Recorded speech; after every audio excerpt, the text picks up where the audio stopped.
యేసుక్రీస్తు నామములో మీ అందరికీ శుభములు తెలియపరుస్తున్నాను. మార్నింగ్ మన్నా అనే ఈ కార్యక్రమానికి మిమ్మల్ని అందరినీ ప్రేమతో ఆహ్వానిస్తున్నాను. మీ లైఫ్లో కష్ట నష్టాలు ఏదైతే ఉందో, సమస్యలు ఏదైతే ఉందో, పోరాటం ఏదైతే ఉందో, వాటన్నిటి నుండి దేవుడు మిమ్మల్ని తప్పించబోతున్నాడు. మీకు గొప్ప విడుదలను, ఆశీర్వాదాన్ని, అద్భుతాన్ని దేవుడు దయచేయబోతున్నాడు. నిశ్చయముగా మీకు విడుదల కలగబోతున్నాయి. మీరు పడి ఉన్న కష్టాల నుండి, శోధన నుండి, బాధ నుండి దేవుడు త్వరగా మిమ్మల్ని విడుదల చేయబోతున్నాడు. ఈరోజు దేవుడు మనకిచ్చిన వాగ్దానం ఇర్మియా గ్రంథం 31:3, ఇర్మియా గ్రంథం 31:6 2 వచనాలు దేవుడు వాగ్దానం చేస్తున్నాడు. ఈ వాగ్దానం ఎత్తిపట్టి ప్రార్థన చేయండి. దేవుని బిడ్డలారా, గత కొన్ని రోజుల క్రితం మనం అందరూ మట్టల ఆదివారం అని ఒక సండేను మనం సెలబ్రేట్ చేసాం. మీకు ఇప్పటికే గుర్తుంటుంది. అది మత్తయి సువార్త 21వ అధ్యాయంలోను, మార్కు సువార్త 11వ అధ్యాయంలోను, లూకా సువార్త 19వ అధ్యాయంలోను, యోహాను సువార్త 20వ అధ్యాయంలోను, ఆ యొక్క 19వ అధ్యాయంలోను ఆ యొక్క యేసుక్రీస్తును ఊరేగింపుగా యెరూషలేముకు హోసన్నా హోసన్నా అని పాడుకుంటూ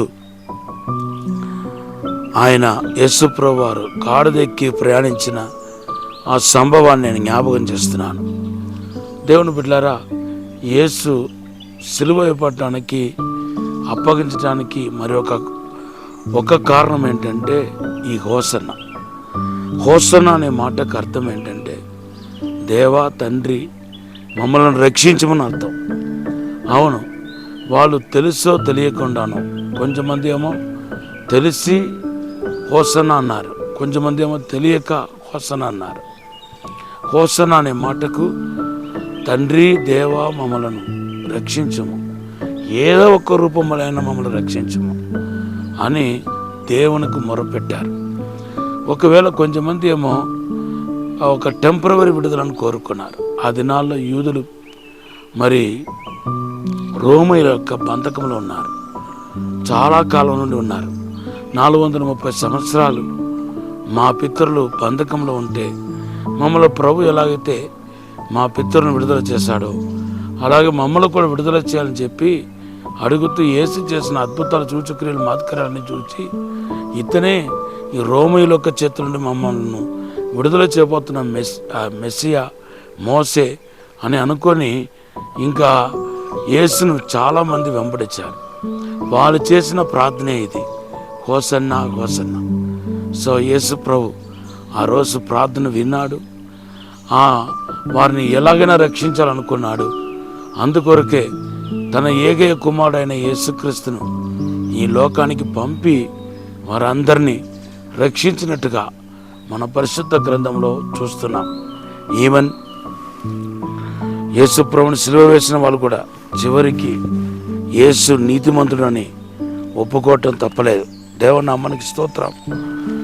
అంతేకాదు, ఆ దినాల్లో మరి యేసుతో సిలువ వేయబడిన 2 దొంగల్లో ఒకడు మరి రక్షించబడినట్టుగా మన పరిశుద్ధ గ్రంథంలో చూస్తున్నాం.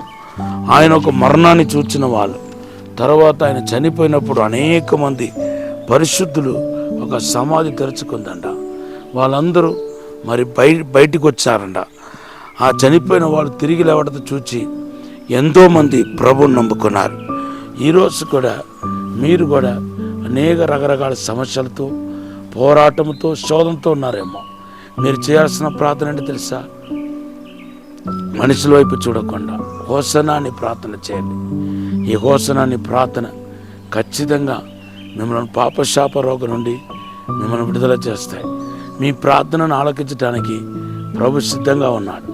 ఈరోజు సమస్యలతో పోరాడుతున్నారా? రోగముతో పోరాడుతున్నారా?